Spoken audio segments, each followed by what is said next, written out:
का आरंभ operation Gaza को लेकर करने जा रहे हैं शुरुआत, जहां वॉर जोन से आ रही एक्सक्लूसिव खबरें होंगी आपके सामने। और सबसे पहले इजराइल हमास जंग से जुड़ी ब्रेकिंग न्यूज। गाजा में इजराइल का बड़ा हमला, जहां एयर स्ट्राइक में बिल्डिंग पूरी तरह तबाह हुई।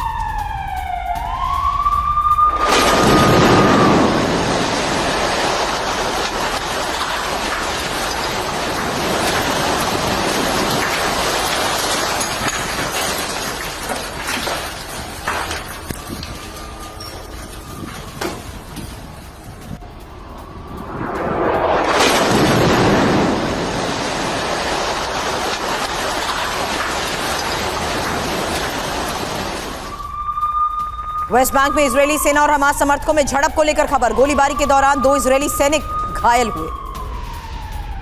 रामल्ला के पास रिमोनीम बस्ती में गोलीबारी।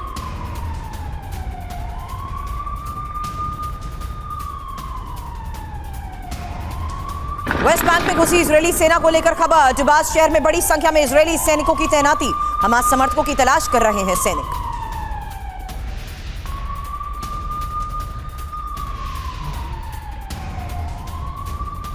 इजरायल की राजधानी तेल अवीव पर गाजा से हमले का नया वीडियो आया सामने। गाजा से तेल अवीव पर रॉकेट दागे गए हैं। रॉकेट अटैक के बाद तेल अवीव में भी बड़े धमाके।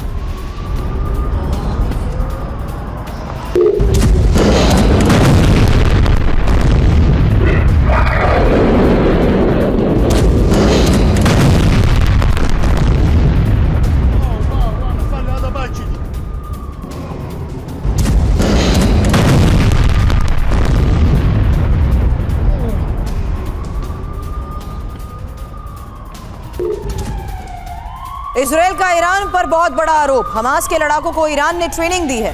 ईरान ने इजरायल पर हमले के लिए हथियार भी दिए हैं। ईरान ने 500 हमास लड़ाकों को ट्रेनिंग दी।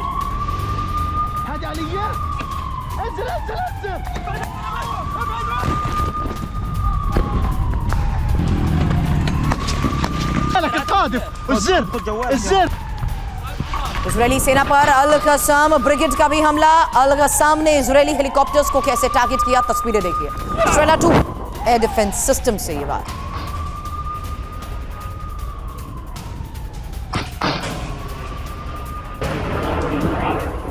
और गाजा पट्टी के पास लगातार बज रहे सायरन को लेकर हमास की तरफ से बड़े हमले की आशंका।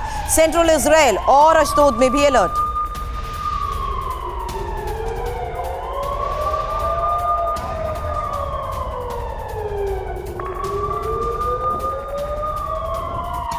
बंधक बनाए गए लोगों की रिहाई पर कतर का बड़ा बयान। कतर के पीएम बोले, बंधकों की रिहाई में जल्द सफलता मिलेगी।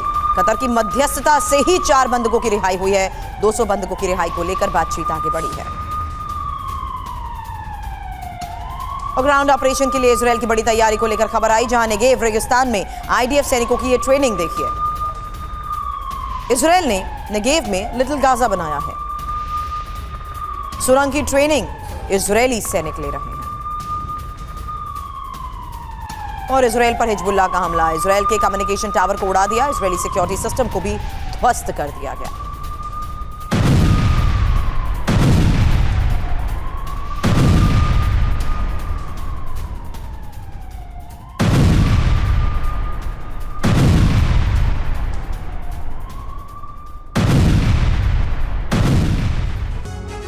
और इजरायल हमास युद्ध का 20वां दिन। युद्ध के इन 20 दिनों में इजरायल ने जमीनी युद्ध के बावजूद भी हमास को बड़ा नुकसान पहुंचाया है। हमास के दर्जनों नेता मारे जा चुके हैं।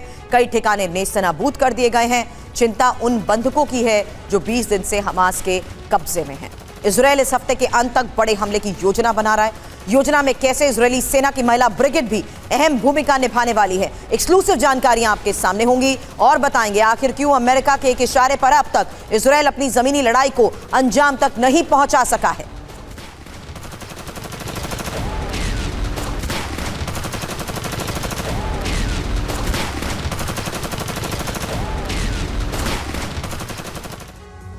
और बात करते हैं उन बंधकों की जिनका अपहरण हमास ने 7 अक्टूबर को किया। गाजा में कैद बंधकों पर आज सबसे बड़ी खबर सामने आई, जहां हमास ने बंधकों को दूसरे आतंकी समूह के पास पहुंचाने की कोशिश की है। हालांकि आपको बता दें, हमास से बात कर रहे शांति वार्ताकार के हवाले से इसको लेकर दावे किए जा रहे हैं कि कुछ ऐसे फैसले हो रहे हैं जिसके मुताबिक माना यह जा रहा है कि हमास अब बंधकों को दूसरे आतंकी समूह के पास पहुंचा रहा है। अमेरिकी अखबार डेली एक्सप्रेस की तरफ से किए गए इस बड़े दावे को लेकर और जानकारियां भी आपके सामने होंगी। साथ ही हमारे सहयोगी और साथी एक्सपर्ट्स के साथ होगी बात। लेकिन हमास से बातचीत कर रहे शांति वार्ताकार गेरशोन बास्किन के हवाले से अमेरिकी अखबार डेली एक्सप्रेस ने जो दावा किया है वही जानकारी सबसे पहले आपके सामने, क्योंकि हमास के कैद में है ये बंधक और हमास अब इस्लामिक जिहाद यानी PIJ और PFLP popular front for liberation of फिलिस्तीन को इनके हवाले बंधकों को कर रहा है।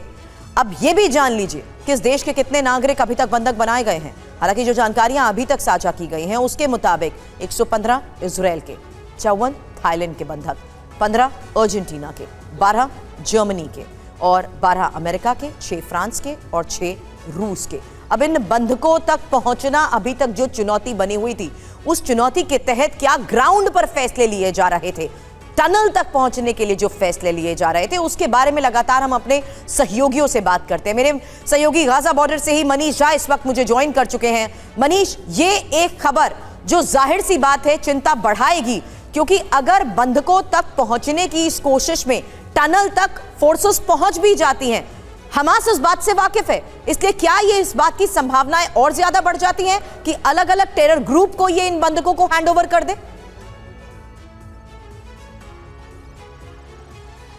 देखिए सुरभि, बंधक अभी कहाँ है इसका किसी को अंदाजा नहीं है और केवल हमास के टॉप लीडरशिप के अलावा शायद ही कोई हो जो कि इस वक्त बता सके कि बंधक कहाँ पर है, क्योंकि इजराइल की सेना ने भी कल एक कुछ पर्चे बांटे थे गाजा पट्टी में, जिसमें उन्होंने लगभग $2.5 लाख का इनाम दिया था कि अगर बंधकों के बारे में कोई आप सूचना है तो आप हमसे शेयर करिए, हम आपको सुरक्षा भी देंगे और हम आपको पैसे भी देंगे। तो आप समझ सकते हैं कि इस वक्त IDF भी बंधकों के बारे में कुछ सुराग हासिल करने में लगी है। वहीं दूसरी तरफ हमास के पास जब तक बंधक हैं तब तक ही वो IDF को रोके हुए है और वैसी स्थिति में हमास भी कोशिश करेगा कि बंधकों के नाम पर ही सही, क्योंकि ये भी आप देखिए कि इतने एयर स्ट्राइक होने के बावजूद अभी लगातार ये सावधानी बरतने की कोशिश हो रही है कि ऐसी जगहों पर एयर स्ट्राइक ना हो जहां पर बंधक हो सकते हैं।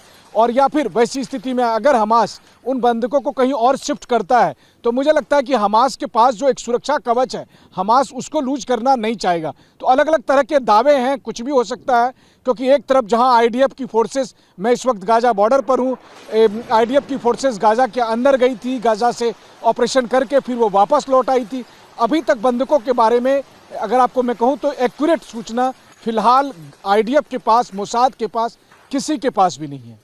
तैयारी पूरी है और इस तैयारी को लेकर आज एक और एक्सक्लूसिव जानकारी आपके सामने, जहां इजराइल डिफेंस फोर्स की महिला ब्रिगेड को लेकर ये एक्सक्लूसिव खबर, हमास के खिलाफ युद्ध में बढ़ चढ़कर ये महिला ब्रिगेड कैसे हिस्सा ले रही है। हमास पर IDF की महिला ब्रिगेड के कहर को लेकर तस्वीरें आपके सामने। महिला ब्रिगेड ने हमास के खिलाफ मोर्चा खोल दिया है। दक्षिणी गाजा में ही हमास के 100 से ज्यादा लड़ाकों को ढेर करने में ये महिला ब्रिगेड कामयाब रही है।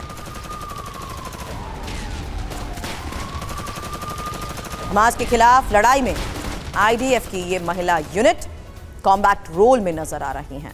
3 तस्वीरें एक साथ आपके सामने। युद्ध में महिला सैनिकों ने मोर्चा संभाला हुआ है। IDF की महिला ब्रिगेड ने अब तक 100 से ज्यादा हमास लड़ाकों को मार गिराया। 7 अक्टूबर को इजराइल पर हुए हमले के दौरान महिला ब्रिगेड ने हमास का डट कर मुकाबला किया। आमने सामने की लड़ाई में कई लड़ाकों को मार गिराया।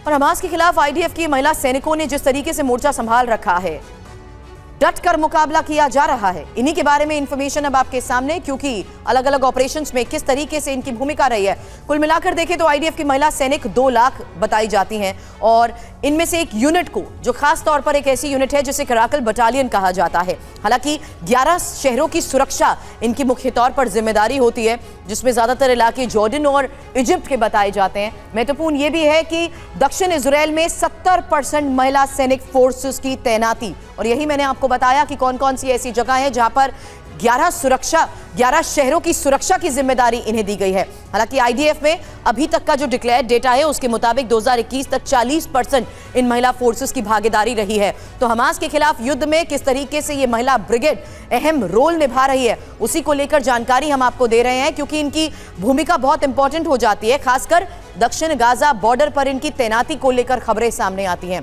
इजिप्ट की सीमा की निगरानी इनकी सबसे बड़ी जिम्मेदारी है और कई ऐसे बड़े ऑपरेशंस हैं जिनको अंजाम देने के लिए ये हमेशा तैयार रहती हैं। बड़ी भूमिका इनकी अलग अलग ऑपरेशंस में रही है और हमास के ठिकानों पर हमले के प्लान को लेकर भी इनकी जिस तरीके से तैयारी थी, खबर 7 अक्टूबर को सामने आई, जहां आमने सामने मुकाबला करते हुए 100 से ज्यादा हमास के लड़ाकों को इस महिला ब्रिगेड ने ढेर कर दिया। इस वक्त आपको बता दूं, major general retired Brajesh Kumar defence expert के तौर पर हमें ज्वाइन कर चुके हैं और Mukesh Kaushik sir foreign expert हमारे साथ हैं। सबसे पहले ब्रजेश सर, आप ही से ये सवाल, क्योंकि आईडीएफ की तैयारी भले ही पूरी मानी जा रही है, लेकिन ये साफ हो चुका है कि ग्राउंड ऑपरेशंस को लेकर भी चीजें उस लेवल पर डिस्क्लोज इसलिए नहीं होंगी क्योंकि बंधकों को लेकर भी बड़ी खबर है, और ये खबर हमने बताई किस तरीके से बंधकों को भी अलग अलग टेरर ग्रुप्स को सौंपने की तैयारी।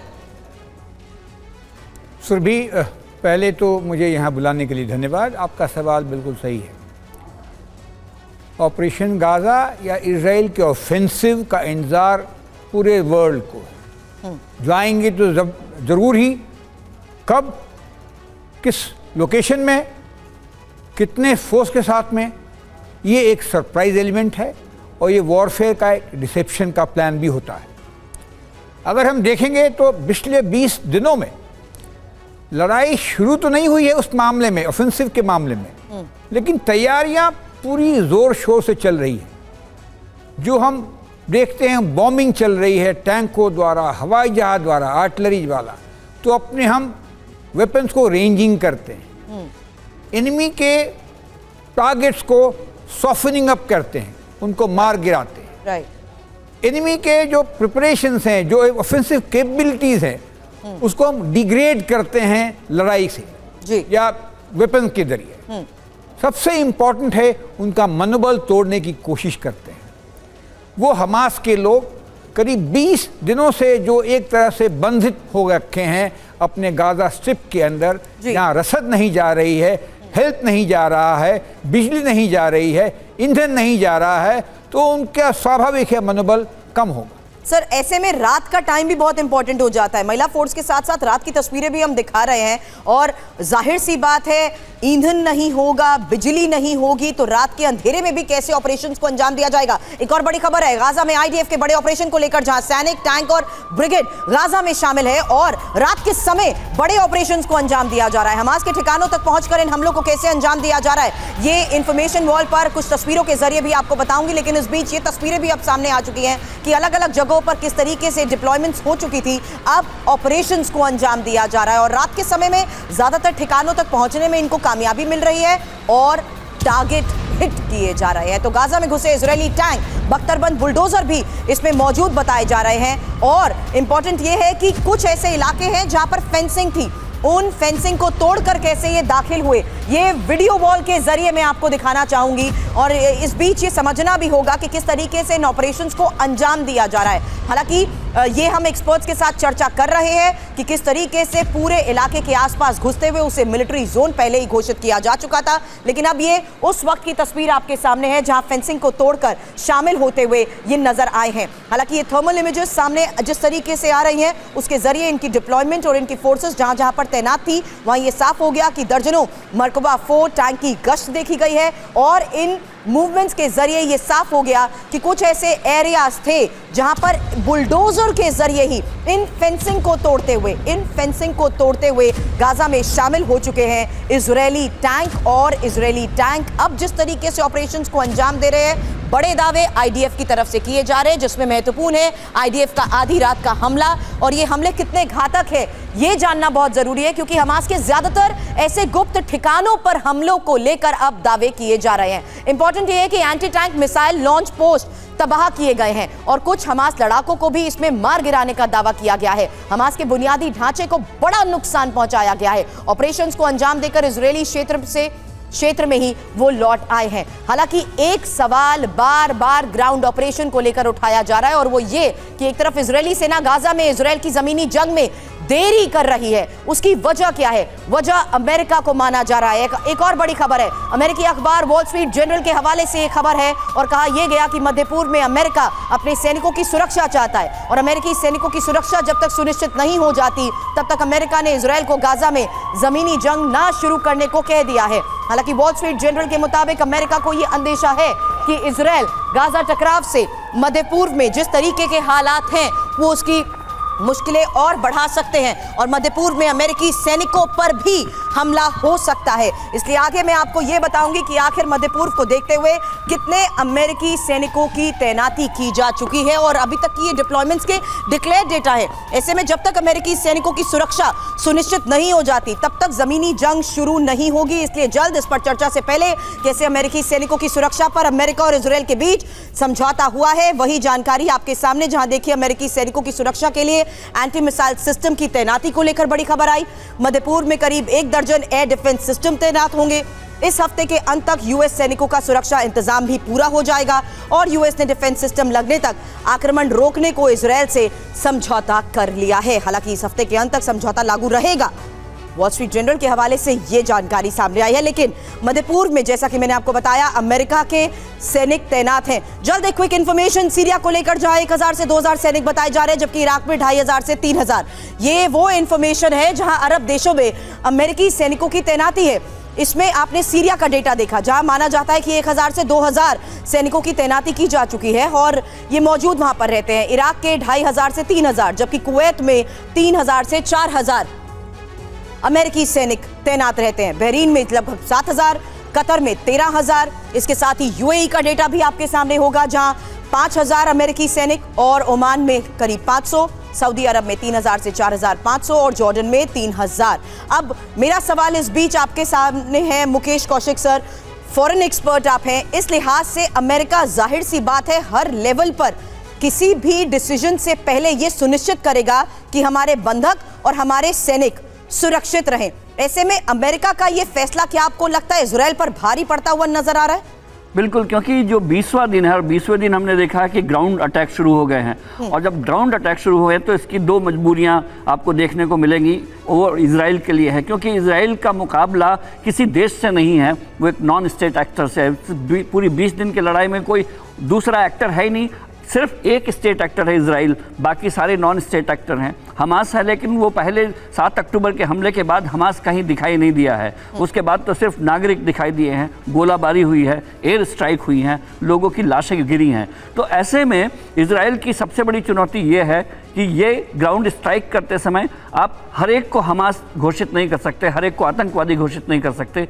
वो नागरिक होंगे, नागरिकों और हमास के बीच का फ़र्क आपको करना होगा और कैजुअलिटीज़ बचानी होगी। दूसरी बात ये कि आप हमास के इलाके में अगर घुस के हमला कर रहे हैं तो अपने नागरिक, अपने सैनिकों को कैजुअलिटी कैसे बचाई जाए, इजराइल की सबसे दूसरी बड़ी चुनौती ये होगी। तो ऐसे में इजराइल की ही सारी चुनौतियां हैं ऐसे में, और अमेरिका को ये देखना है कि कोई एक स्टेट एक्टर एंट्री करे ताकि उसकी फोर्सेस वहां पर सीधे उसको ब्लेम करके इस हमले को उस लड़ाई में चेंज कर सके जिसको रशिया ने इजराइल तो सर ये साफ कह चुका है कि वो हमास का खात्मा करके रहेगा। इसलिए अलग अलग तस्वीरें भी लगातार सामने आ रही हैं जो दुनिया के सामने हमास की क्रूरता जाहिर कर रही है। और गाजा के अस्पतालों में बड़े संकट को लेकर भी खबर आई, जहां तेजी से खत्म हो रहा है अस्पतालों का ईंधन और ईंधन खत्म हुआ तो मच सकती है बड़ी तबाही। हजारों लोग अस्पतालों में एडमिट हैं और ईंधन खत्म होने से किस तरीके से इनकी मुश्किल बढ़ सकती है, क्योंकि गाजा के अस्पतालों में तेजी से ईंधन खत्म हो रहा है। डॉक्टर्स ने कल सख्त चेतावनी देते हुए कहा अगर गाजा के हॉस्पिटल्स को आपातकालीन जनरेटर चलाने के लिए ईंधन नहीं मिला तो बड़ी तबाही मच जाएगी। अस्पताल में भर्ती लोगों की जान बचाना मुश्किल होता जा रहा है।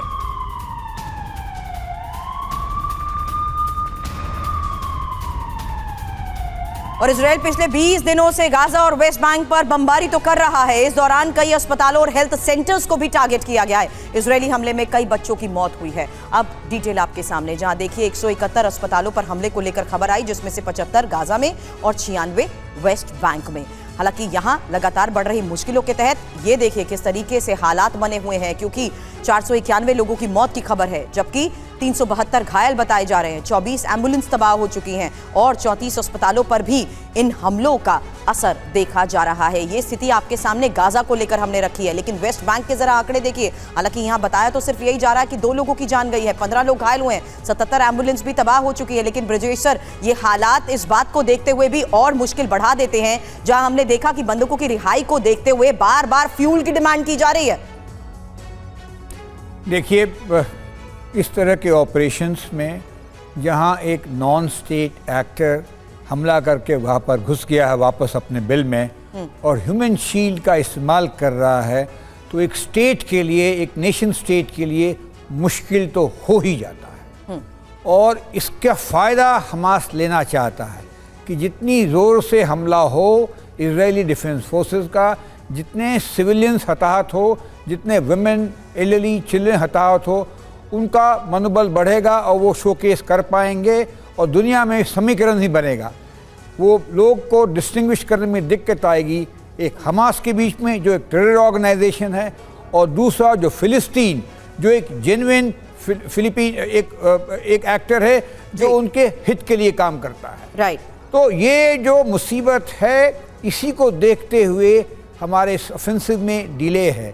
मानते हैं कि अमेरिका में भी इसका बड़ा हाथ है जी। कोई भी ह्यूमैनिटेरियन जो इफेक्ट है जो गंदा होगा बहुत हाई प्रोपोर्शन का होगा। आपने अमेरिका का नाम लिया, सॉरी टू बटन, आपने अमेरिका का नाम लिया, लेकिन इजराइल जंग पर बाइडेन का आज जो बयान आया है उसके बारे में एक सबसे बड़ी खबर सामने आई कि किस तरीके से उनकी तरफ से कहा गया कि भारत यूरोप आर्थिक गलियारा भी हमले की वजह, ये आर्थिक गलियारा पूरे मिडिल ईस्ट को जोड़ने वाला है और मिडिल ईस्ट का जुड़ना भी हमास के हमले की वजह हो सकता है। आपको बता दें भारत और यूरोप के बीच एक आर्थिक गलियारा बनना है और इस गलियारे को लेकर दिल्ली में हुए G20 शिखर सम्मेलन में समझौता हुआ।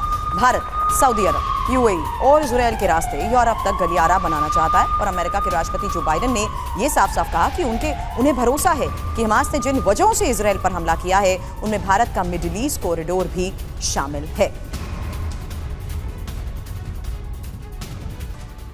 I'm convinced one of the reasons Hamas attacked when they did, I have no proof of this, just my instinct tells me.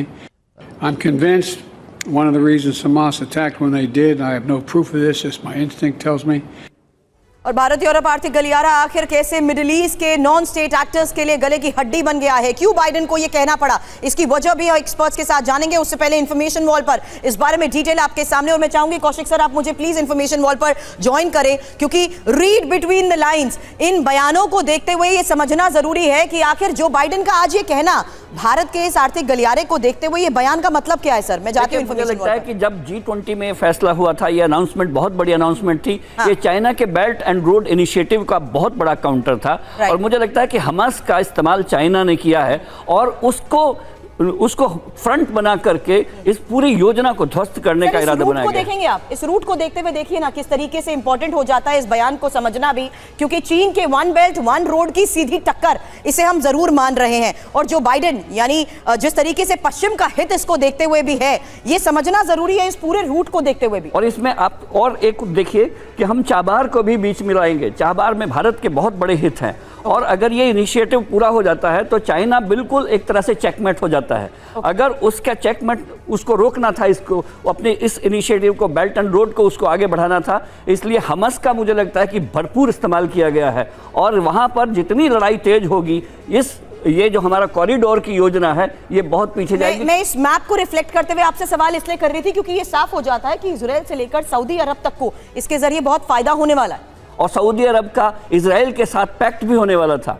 ये बहुत बड़ी योजना थी, बहुत महत्वाकांक्षी थी। UAE को शामिल करना था इसमें, सऊदी अरब को शामिल करना था। बाद में इजराइल और सऊदी अरब के बीच में एक शांति योजना चल रही थी, उसको ध्वस्त करने में हमास के पीछे खड़े लोग कामयाब होते नजर आ रहे हैं। एक इंपॉर्टेंट पॉइंट, खाड़ी के बड़े देश एकजुट हो जाएंगे, ये एक बहुत बड़ी वजह मान सकते हैं, क्योंकि जाहिर सी बात है बयान अगर जो बाइडेन दे रहे हैं ऐसे में ये भी एक बड़ा मैसेज जाता है। इसीलिए मैंने कहा I wanted you to join ताकि रीड बिटवीन द लाइंस, क्योंकि इस कॉरिडोर की ये लाइन किस तरीके से बड़े संकेत और बड़े मध्यपूर्व मिडिल ईस्ट को देखते हुए इसमें जो भारत और अमेरिका के बीच की जो बड़ी ताकत इससे उभर रही थी, हाँ। उसको कहीं ना कहीं काउंटर किया गया है। और जो इस्लामिक देश आपस में छिटक रहे थे, वो अगर हमास के हमले के समय फिलिस्तीनी मारे जाएंगे यानी कि मुस्लिम मारे जाएंगे तो ये 56 मुस्लिम देश एकजुट होंगे और दुनिया दो हिस्सों में बटी हुई नजर आएगी। और ऐसे में ब्रजेश सर एक फाइनल कमेंट आपसे चाहूंगी, क्योंकि भारत की स्वेज नहर पर भी निर्भरता कम हो जाएगी और ऐसे में ये कहना बाइडेन की तरफ से जहां भारत के आर्थिक गलियारा, ये आपको वाकई लगता है एक बड़ी वजह हो सकता है? ये टाइमिंग बहुत इंपॉर्टेंट हो जाती है, दिल्ली में G20 में ऐलान, उसके कुछ ही दिनों बाद, कुछ ही महीने के अंदर एक महीने के अंदर इस अटैक को अंजाम दिया गया। देखिए पूरे जो गतिविधियां चल रही थी पिछले 3-4 वर्षों में, एब्राम्स एक्ट साइन हुआ था सऊदी अरेबिया और US के बीच में, I2U2 संधि साइन हुआ था between UAE, USA, Israel and India, और उसके बाद में ये G20 का गलियारा। ये देख रहे हैं कि ये जितने सारे देशों में जाता है ये सुन्नी देश हैं। तो खटक किसको हो रही थी? जो सुन्नी नहीं है। दूसरी बात, ये सारे मोनार्कीज हैं, मोनार्कीज और terrorism they don't go hand in hand, they are scared of it. Right. So ये जो पूरे विलन नजर आ रहा है, इसको रोकने के लिए वो ईरान है। और प्रेसिडेंट जो बाइडेन का जो आज बयान आया है बिल्कुल सटीक पर वो बैठता विलेन है। ईरान तो है, लेकिन ये कहाँ स्टैंड करता है? ये चीन तो प्लेयर है, ये अमेरिका सबसे बड़ा प्लेयर है प्लेयर चाइना। है अमेरिका के अगेंस्ट, वो सब Right. जगह जाएगा, करेगा कुछ नहीं, बनिया है, बुली है, लेकिन खुद फोर्स नहीं भेजेगा, आर्मेंट नहीं भेजेगा। आज का ये बयान चीन को मैसेज था? मुझे लगता है कि चाइना के लिए सीधा मैसेज ही है। ईरान को तो था, ऑफ कोर्स है। हाँ, ईरान को तो सीधा मैसेज। अगर ये कहा गया कि इस कॉरिडोर पर ये हमला हुआ है हमास के जरिए, तो ये अब बातें खुलकर सामने आ गई हैं, जो अभी तक पीछे थी पर्दे के, कि हमास कोई एक एक्टर है। चलिए नहीं। सर, पर्दे के पीछे की इन्हीं बातों को डिकोड करने के लिए हम आपको हमारे साथ जोड़ते हैं। फिलहाल आज हमें ज्वाइन करने के लिए बहुत बहुत शुक्रिया।